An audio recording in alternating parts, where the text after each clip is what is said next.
수강 신청 시 이루어지는 여러 편법에 대해서 동국대학교 내부에서는 지속적으로 이야기가 이루어지고 있는 상황이었습니다.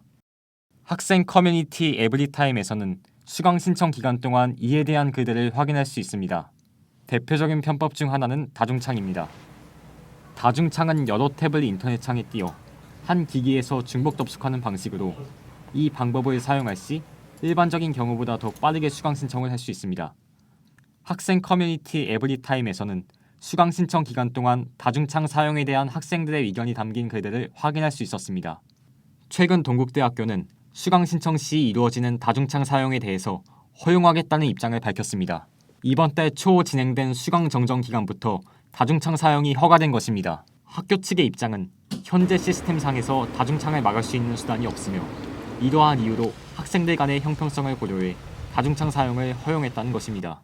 타 대학의 상황을 살펴볼 경우에 다중창 사용과 관련하여 타 대학 역시 해결책 마련에 관심을 기울이고 있습니다. 중복 로그인 감지 시스템을 활용하여 수강 신청 시 다중창 사용을 막기 위해 다중창 사용 시 마지막으로 열게 창 외에 다른 창들의 효력을 정지시키는 방식이 주로 사용됩니다.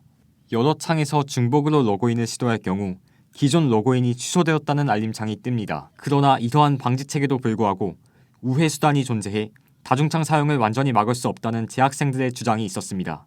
동국대학교의 경우에도 다중창 감지 시스템이 있으나 손쉽게 우회가 가능해 사실상 효과가 없는 상태입니다.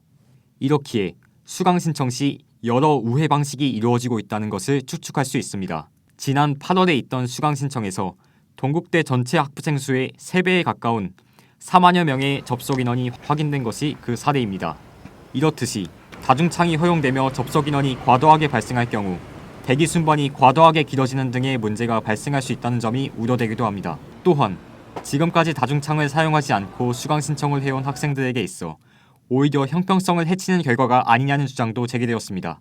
정보 운영팀에 문의한 결과 현재 동국대가 사용하는 웹 브라우저에서는 이 다중창을 막을 수 있는 수단이 없으며 다중창 허용으로 인해 발생할 수 있는 문제점과 여타 수강 신청 시의 문제점들에 대해서 해결책을 마련할 것이라 밝혔습니다. DUBS 뉴스 김강호입니다.